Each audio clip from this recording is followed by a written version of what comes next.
Ayan, so ang ating lesson ngayon ay JavaScript Fundamentals and Basics. So, hindi ako masyado magbibigay ng mga history kung saan nagmula, sino gumawa. We will be directing on what is important in this lesson.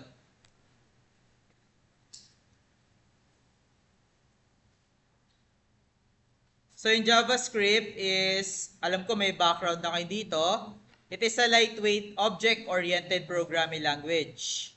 It means lahat ng approach ng inyong front-end must be following the object-oriented approach. Hindi lang bastang code. That's why tinuruan ko kayo mag-foldering. So nakalagay dito, JavaScript has no connectivity in Java. JavaScript is not Java. So baka may ayusin yung mga folders nyo ha. Baka mamaya may Java ako makita, tapos JavaScript yung nasa loob. So features of JavaScript, it is a member of C family. Just like C#, C++, and C, they have similar syntax. So it is also a lightweight and interpreted language. Ito ay, ang interpreter nito ay directly na naka-embed sa mga browsers. It's also case sensitive. So karamihan naman, lahat naman ng C family case sensitive. Which means yung uppercase variable names is not the same with the lower case variable. So for the history, kayo na lang magbasa niyan. Sasend ko naman yung PPT. Kung gusto niyo pang malaman yung history ng JavaScript, I will not discuss it. So saan ba natin siya ginagamit? For client-side validation. So client-side validation is one of your requirement to finish this semester requirement on HC 101. And then it's also used for displaying pop-ups and modals.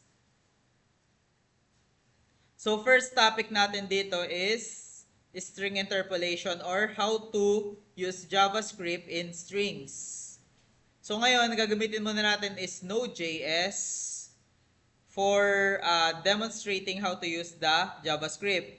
Pero later on, we will be accompanying the JavaScript with HTML and CSS para magamit nyo na rin dun sa inyong thesis capstone.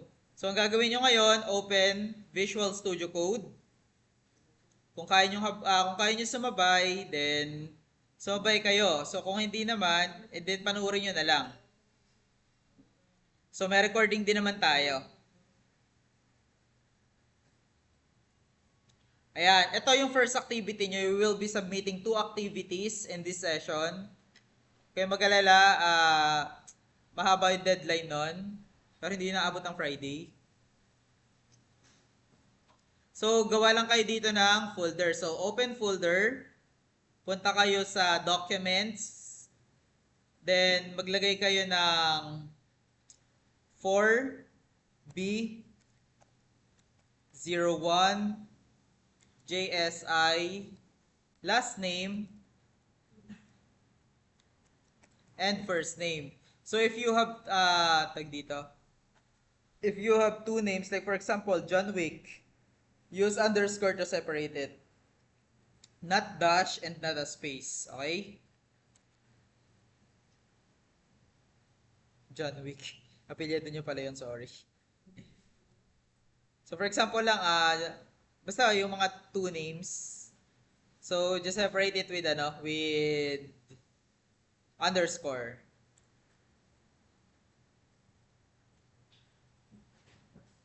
So first, make a file, JS string interpolation.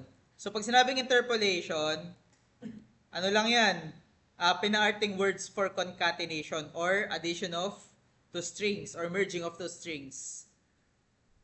So sa JavaScript, there are ways to declare variables. First is using var.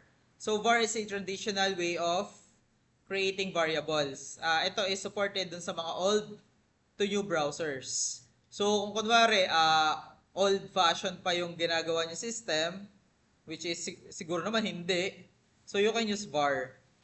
So, for example, var hello, and let's assign it to string.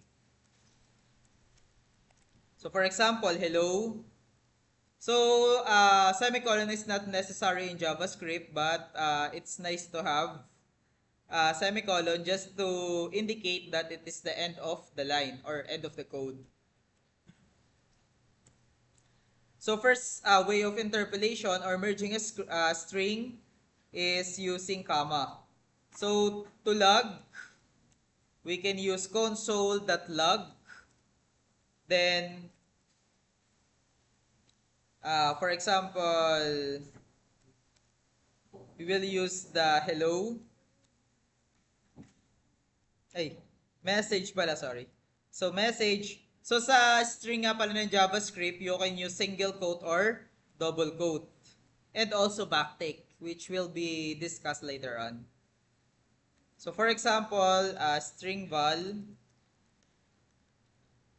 value, comma, hello. So to run it, just open your terminal, new terminal, and then node, then yung file name niya, and then hit enter. So ayan yung console niya. This is the first way of string interpolation. So yung sa JavaScript pala, pwede rin kayo mag-comments using /. Ayan. So next is, pwede rin naman tayong gumamit ng let for declaring a variable. So for example, name. Let's name it, for example, brownie.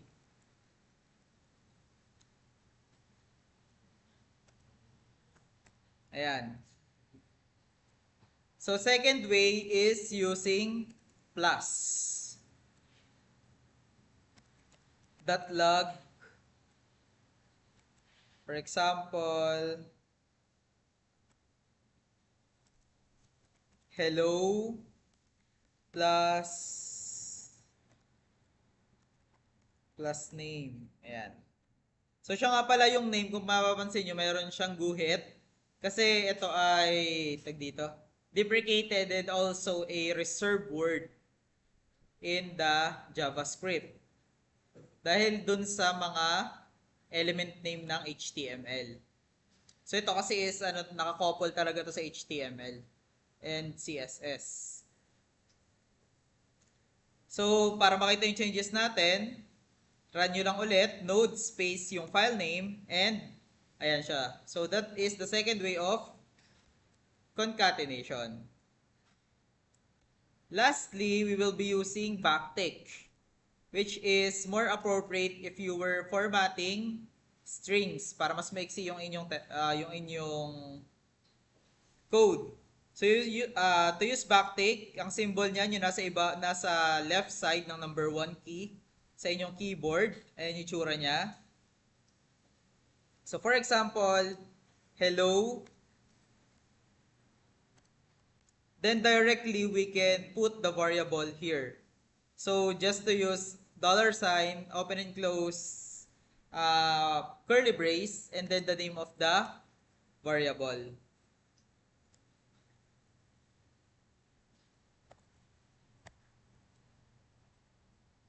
Ayan, so testing lang uli natin ni run. And that's it. That was the 3 types or 3 ways to concatenate or interpolate strings. Pagdugtungin.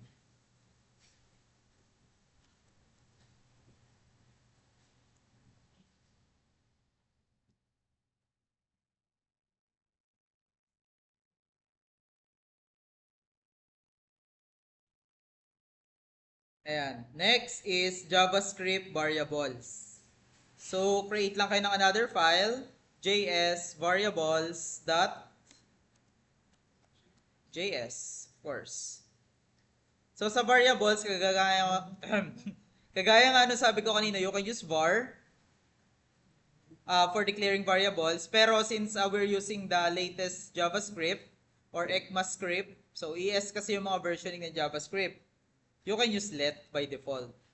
So, dito lang, demo ko lang sa inyo how to use var. For example, str var is equals to, this is a string variable, for example. So sa variable nga pala guys, dito sa JavaScript, it is a dynamic type, which means kung ano yung nilagay yung value, siya yung magiging data type ng variable.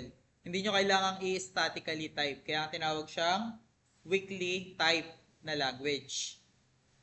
Next is using the let. For example, strlet, yan. And then yung constant. So pag sinabing constant, ito yung mga variable na hindi na pwedeng baguhin. Siya na yung default na. So kapag tinry natin yan i-run, like Node.js variables, ayan. So ayan yung naging output niya. So as you can see, pare-pareho lang naman sila in terms of functionality. Maliban dito sa const, yung var at saka let, ang pagkakaiba lang niyan, version. Yung let is for modern browsers. Samantalang yung var is a legacy. So alam niyo naman yung legacy. Sila yung matanda na ng code or syntax.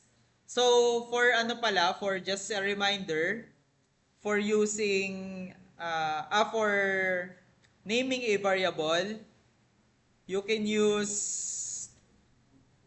snake case or dito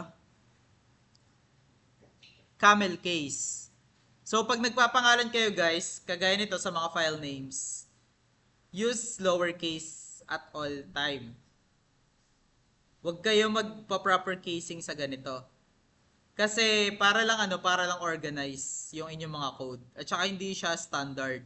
So standard is we use pag file names, use the snake case. So, pag sinabing snake case, hinihiwalay natin siya by underscore. Pag camel case naman, yung ganito. Small letter, then laki, tapos palaki ulit. So, yun yung camel case. So, that's it for the variables. Kasunod ay yung, meron pa tayong nakalimutan. Local and global variables. So, kapag sinabing global, sila yung mga variable sa labas. So, like for example, yan, gawa ulit tayo ng additional file, scope.js, scope.js. So, for example, let globe is equals to string. This is global scope variable. Ayan. This is a global scope variable. Then, kapag gumawa tayo ng function, so sa JavaScript nga pala guys, pwede nyo directly gawing function yung isang variable.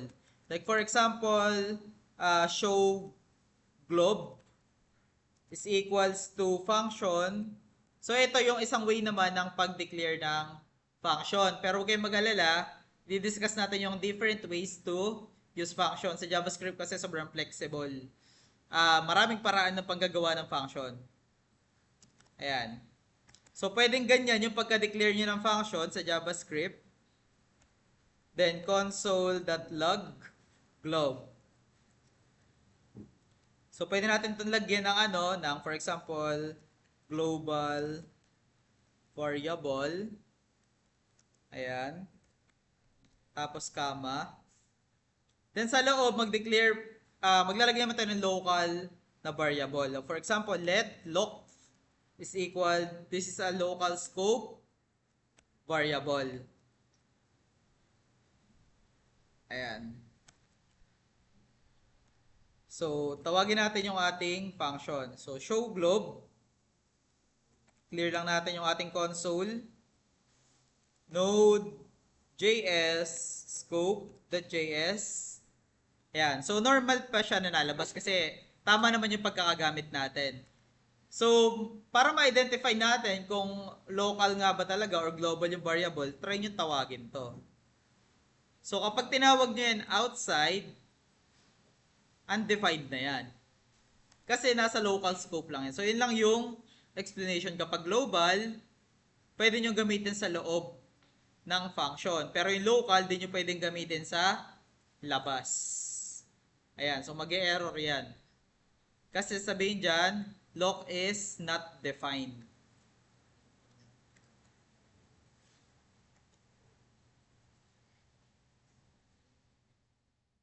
Yan. So, punta naman tayo sa data types. So, sa JS naman, una muna natin pag-aralan yung primitive data types. So, ang primitive, sila yung mga common data types or halos meron sa iba pang mga programming language.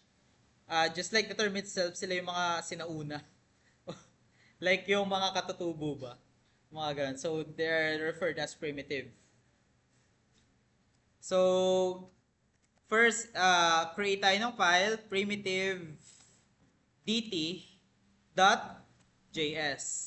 So, sa JavaScript pala guys, we have 5 general primitive data types. We have the number, string, boolean, null, and undefined. So, undefined is a data type pa. So, unahin natin yung string. So, sa string, str is equals to string data type. So, let number is equals to, for example, siya nga pala guys, kapag ganito, treated pa rin to as number ng JavaScript Yaan at ito, tinitreat yan ng JavaScript as number. Kaya careful kayo lalo na doon sa may grade computation or mga related sa mga pera. So careful kayo sa pag-process ng values niya sa JavaScript. So boolean, undefined, and null. So ito yung 5 data type na primitive. Ayan, so hindi na lang natin yung browser, yung aking VS Code sa pagta-type. Just to show. Ayan. So, clear lang natin yung console and then run natin itong JS primitive natin. And ayan siya. So, yung mga undefined, ito yung type na kagaya kanina, hindi naman siya defined sa scope. Or hindi siya kabilang doon. So, what's the difference of undefined to null? Yung null is just like meron lagayan pero walang laman. Which is, undefined is wala talagang lagayan. Walang ganon, walang siya. Okay? So, you can also define the type of variable using the type of keyword. So, paano ba gamitin yung type of? Console.log. For example, type of str, yan, yung ganyan. So, using type of, para lumabas yung kung anong klaseng type siya ng variable. So, as you can see, yung null is treated as object. Kasi kapag object is, kumbaga, flexible data type to. So, yan yung sa part ng primitive data type. Ngayon, punta naman tayo dun sa JS non-primitive.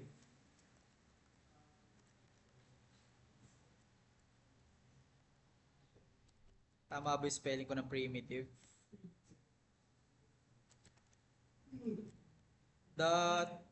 .js. So, meron lang 3 uri ng primitive data type. So, una is object, pangalawa is array, pangatlo is regular expression. So, yung kaunahan, yung object, yun yung dapat kabisaduhin nyo kung paano ginagamit. Kasi, sa REST API, mapa PHP man yan, mapa Node.js man yan, mapa React, Angular, Vue, or kahit anong front-end, kahit anong back-end, in REST API, it transmit JSON or JavaScript object notation. That was the way of passing values vice versa, from front-end to back-end. So, kaya kailangan nyo yung aralin. So, ano ba yung object na pinagsasabi ko? So, to declare an object, like for example, animal. So, sa animal, pwede tayo maglagay na type, dito, mammals. Breed, dog, color, brown, age 5. And then, can fly, for example, can fly. Siyempre, walang asong lumilipad. False yun. can run. Syempre, totoo nakaka-run siya. So, sa object, kaya sinabing non-primitive, kasi flexible siya, pwedeng maging kahit ano, yung ano niya, yung uri niya. Custom data type, in short. So, sa loob pa nga niyan, guys, pwede pa nga kayo maglagay ng function eh. Like, for example, show legs. Like, for example, ganyan, tapos function,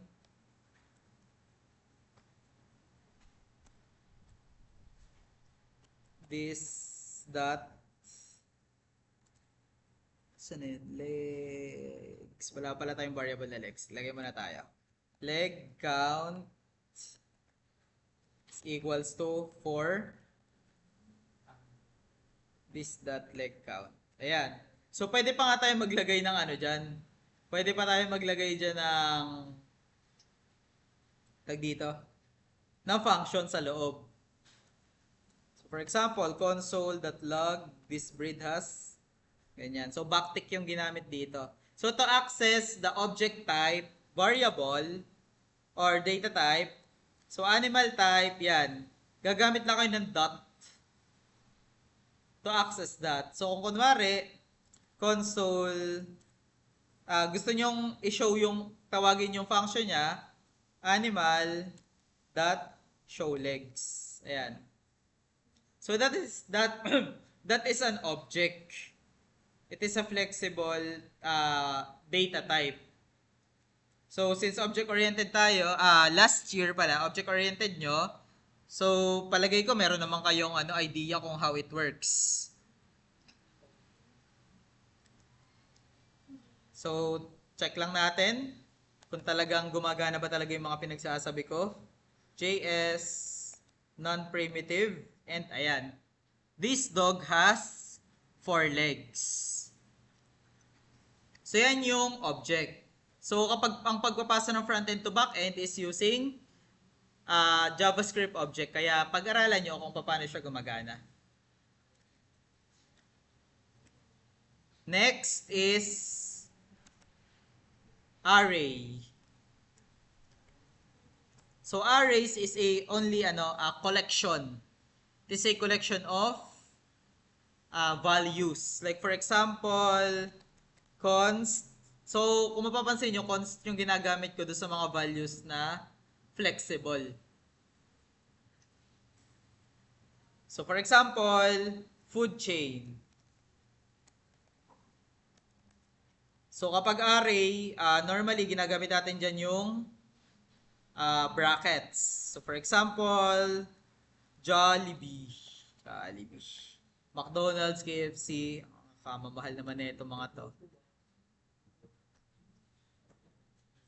Ayan. So, sa JavaScript arrays, bawat array ay mayroong index number. So, pag sinabing index number, yun yung number na ID nila sa loob ng array. So, ang number na yon ay yung pagkakasunod-sunod niya rin. So, kapag sinabing array, start ang number dyan sa 0. So, 0 ha, baka magtaka kayo. So, 0, 1, 2, 3, 4. So, sa array din pala ng JavaScript, pwede nyong i-mix yung value. For example, true, 10, and null. So, pwede yan. Hindi yan invalid sa JavaScript. So, para naman maglabas ng value yung JavaScript, o kung magtatanong kayo kung pwede maglagay ng function, hindi. Sa object lang yung available. So, for example, yung kanyang food chain, na kunwari kukunin natin yung McDonald's. So, ilagay lang natin yung kanyang index number which is 1. So, 0, 1. So, kung gusto nyo namang i-access yung ating true, so, hanapin na natin yung index value niya. 0, 1, 2, 3, 4, 5. So, ilagay lang natin dito ay 5. So, check natin. Error natin siya. Non-primitive. Ayan. So, food chain, McDonald's, and yung RA5 is true. So, pwede nyo rin yan guys pag sama-samahin na lahat. So, for example, food chains. Ayan. So, gagawin nyo lang dyan, food chain dot join. Tapos, kung ano man yung concatenator natin or separator. So, comma for example. And then, pag nira natin yan, pagsasama-sama nyo ni JavaScript, comma, separated. Ayan.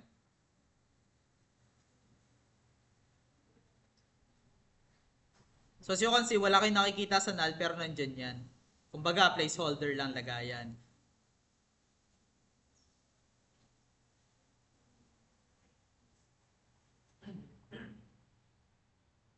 Sana tayo. So, yung regular expression, I will discuss it next meeting. Kasi maraming ano yun, maraming scope, maraming pattern siya. Another level of understanding ang kailangan nyo doon. So, last na topic natin for tonight is JavaScript operators. So, JavaScript operators, siguro naman hindi ko na kailangan mag-demo ng addition, subtraction, di ba? Grabe naman. College na kayo, pag di pa kayo marunong mag-arithmetic, ewan ko na.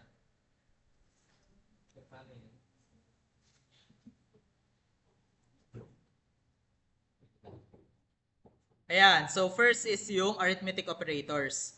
I will not give example on arithmetic since alam nyo na yan. So yung increment at decrement, plus lang yan ng 1 or minus ng 1. So laging 1 lang yan. Hindi nyo pwede gawing 4 yung plus niya na. Dalawa lang yan lagi. Or yung minus. So merong pre-increment at pre-decrement. Ibig sabihin, babawasan nyo muna yung value bago niya i-show. So, normally ginagamit yan sa mga for loops. Oops.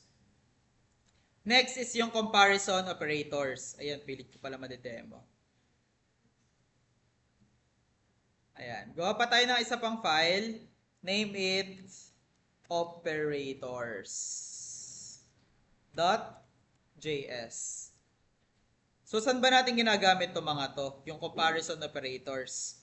Siyempre sa conditions. So, ano ba pinagkaiba nitong dalawang equal at dito sa identical? So, i-demo ko lang sa inyo kasi yun lang yung part na medyo confusing. Ayan. So, direct natin sa console.log 5 is equals to 5. This one will be evaluated as true. Kasi, kagaya na sabi ko kanina, string number can also be treated as number. So, para mapatunayan, baka sabihin nyo, nagsisinungaling ako eh. So, Node.js operators, ayan, so true siya. Pero kapag ginawa nyo yun na identical, false na yan. So, ano ba yung pinagkaiba nila? Si identical will compare from data type to value. Para kang parang tiningnan ka mula ulo hanggang paa, ganon. So, yun namang equal to is parang sinabi lang na, ay mabait yan. Okay. Yung ganon ba? Yung wala siyang deep validation. Unlike the identical. So, yun yung difference niya. So, baka naman lahat gamitin yung identical. Meron din yung pros and cons, ha? So, ito naman, kabaliktaran lang to. Not equal and not identical. So, greater than,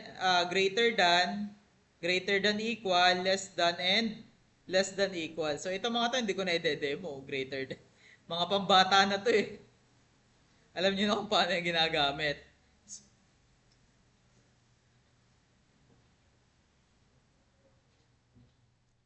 Etong bitwise operators, huwag itong pansinin. Maliban kung ang inyong system ay merong hardware manipulation. Pag sinabing hardware manipulation, directly siya nag-a-access ng hardware resources. So, importante dun yung bitwise. So, ito is ay binary operators. So, kung wala naman, yun na lang siya.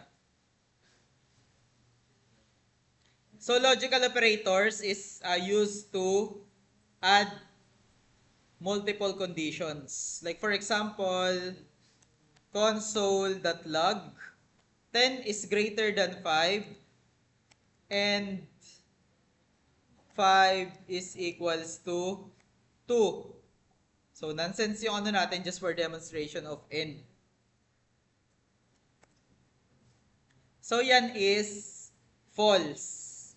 So, kapag ginawa ko yan na OR, so yan naman yung symbol ng OR, yan ay true na. So, sa, tag dito, konting baliktanaw lang, kapag sa AND gate, sa logic gates, kapag AND, pag may isang false, automatically false.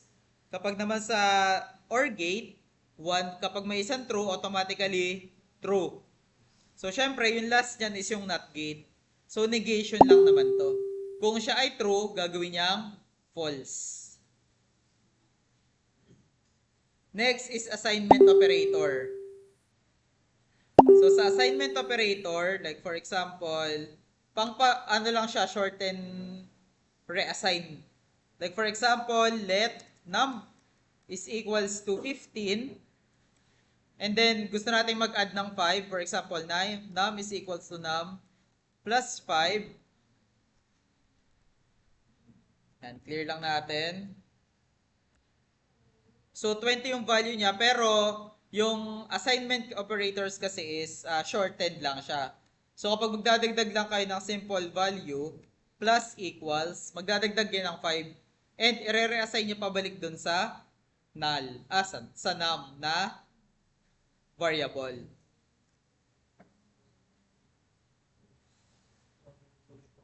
So, yung modulus, ano lang naman to, i-divide niya, for example, 4 modulus 2. So, i-divide niya lang and then kukunin niyo yung remainder.